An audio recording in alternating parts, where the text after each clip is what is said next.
First for you, Taika, I always love hearing about how a film evolves along the way. So what would you say is the biggest difference between draft one of this screenplay and what everyone will now see in the finished film? Oh, I don't even remember draft one.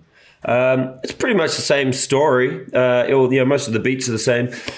I think we probably just ended up on this particular film. I think a lot of the time we did versions of the script and then went off script a lot, and a lot of things developed and evolved throughout the shoot, as it usually does on my films. Like for instance, there's a character Armani, this kid that hangs out. Doesn't say anything. He hangs out with Jaiyah and with Thomas, and Michael just came up to me one day and said, "I've been talking to this cool kid who's just been hanging out on the near the set. You should put him in the movie." And I said, "Okay." And he just the next day, so this was like a week or two into shooting, and then we put him in. And I just felt like going into this to really just accept and open up to like any idea or any sort of development that could happen and not be too strict. And because a lot of the film, thematically, it's about just letting go, not trying to control too many things and just sort of going with the flow. Ooh, this kind of builds on this. Jaiyah, Taika knows I like big old complicated compound questions. So a two-parter for you now. So Jesus Christ. When you first heard that the documentary was going to be turned into a scripted feature, what was a top priority for you in terms of an element of your true experience that you really wanted to see represented in this film? But then on the other hand, to lean into what Taika was just saying, what is something about the finished film that kind of like caught you by surprise, something you didn't think it would capture but really appreciated? I think I'm most grateful that Taika was the one who took on this project because he's a Pacific Islander and he knows the sensitivities that surround the Fa'afafine identity. So that was my biggest concern when I first heard that Taika was going to do this project. A surprise? I think the biggest surprise for me was the fact that he was generous enough to give me a lead role in the movie, or Kaimana. I was just one story of many different stories in the documentary, but in this film, I felt pretty special. He was generous enough to even give me goals when I didn't score any goals. Oh my God, I can do what I want in my world. Exactly. When I create a world in a film, I am the creator. Yeah, so there were a couple of pleasant surprises.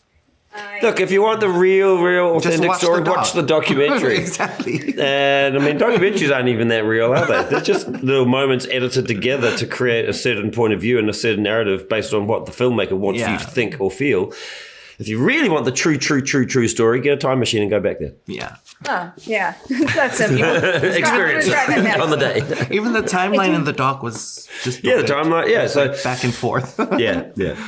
I need to highlight Kaimana. Taika, I'll throw the first question on that topic to you because what did you see in her that signaled to you, like, yes, you can handle a lead role in this pretty big feature film for your acting debut? Well, there are a few boxes to tick when you're trying to cast for this particular role. We want authenticity for, so like I needed someone who A, was Samoan, B, identified as trans, C, who could play soccer. Already, those are three very hard things to combine to get right. And with 4, the most important thing is that they could act. And so like there were a few people who came in and Kaimana ticked all of those boxes, and I felt like, I instantly felt like she was able to do the job.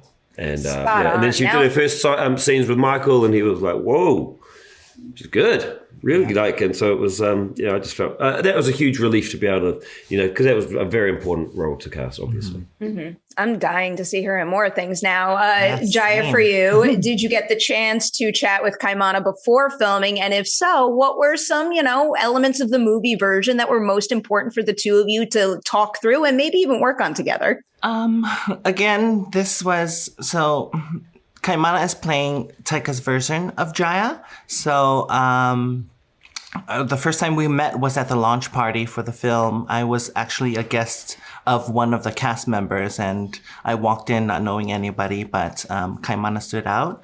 We got to chat a little, not as colleagues pertaining to the film, but more so as, introductory meet and just getting a feel of who each other is. And now we're good friends. I think that was important. Yeah. So one of my favorite ideas that this movie puts forth is like, no pressure, enjoy yourselves. It's just a game. So Taika, I want to turn that idea towards filmmaking, which is like an undeniable high pressure business and also art. So whether it's Next Goal Wins or any other film you've made, can you recall a time on set when you had to remind yourself of the excitement of making a movie, and because of that, it helped you overcome a very challenging moment in a production? I think every time I drive to work, the closer I get to set, the more excited I get, and that's what reminds me, is the idea that that no one has really figured out this isn't a real job, and we get to just put different clothes on and masks on and pretend to be people all day, and and it's the best job I can think of, and I still get that real kind of just that buzz of going to work and going, I can't believe I get to do this. I try not to stress. I've always tried not to stress because it's the silent killer. But on set, it's very hard not to. Yeah, the pressure is very great. I think usually it's I'm able to sort of I just know that if it is a high stress situation, you're not sure what the outcome is going to be. That's actually a good place to be in, because if you know that your next move the entire time, it's kind of boring. It doesn't seem much point to me.